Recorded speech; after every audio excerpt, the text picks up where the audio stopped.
Box വെക്കുന്ന സമയത്ത് ഒരുപാട് കാര്യങ്ങൾ ശ്രദ്ധിക്കാറുണ്ട്. മെയിനായിട്ട് നമ്മൾ ഇതിൻ്റെ ഉള്ളിലേക്ക് പ്ലാസ്റ്ററിങ് ചെയ്യുന്ന സമയത്ത് ഇതിൻ്റെ ഉള്ളിലേക്ക് സിമെൻറ്റ് കടന്നിട്ടുണ്ടോ എന്നുള്ളത് ചെക്ക് ചെയ്യാം.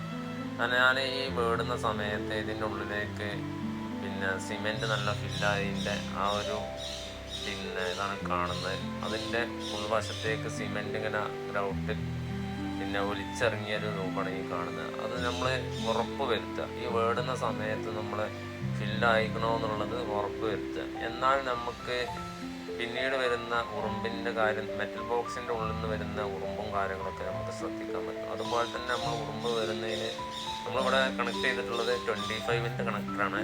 25-ൻ്റെ കണക്ടറാണ്. നമുക്ക് പൈപ്പാണ് നമുക്ക് മുകളിൽ നിന്ന് ഇങ്ങോട്ട് വരാനുള്ളൂ. അതുപോലെ തന്നെ ഇതൊക്കെ ചെയ്ത് കഴിഞ്ഞതിന് ശേഷം ശ്രദ്ധിക്കുന്നതാണ് നമ്മൾ ഫിനിഷിങ് ചെയ്യുന്ന സമയത്ത് നമ്മൾ ഇതിൻ്റെ ഉള്ളിലുള്ള സിമെൻറ്റും കാര്യങ്ങളൊക്കെ നല്ല വൃത്തിയാക്കി തുടച്ച് ക്ലീനാക്കി വെക്കുക. നമ്മളെ ഭാഗം നമ്മൾ നല്ല എപ്പോഴും ശ്രദ്ധിക്കുക. ഓക്കെ, നമ്മൾ സബ്സ്ക്രൈബ് ചെയ്യുക, ലൈക്ക് ചെയ്യുക, ഷെയർ ചെയ്യുക, കമൻറ്റ് ചെയ്യുക.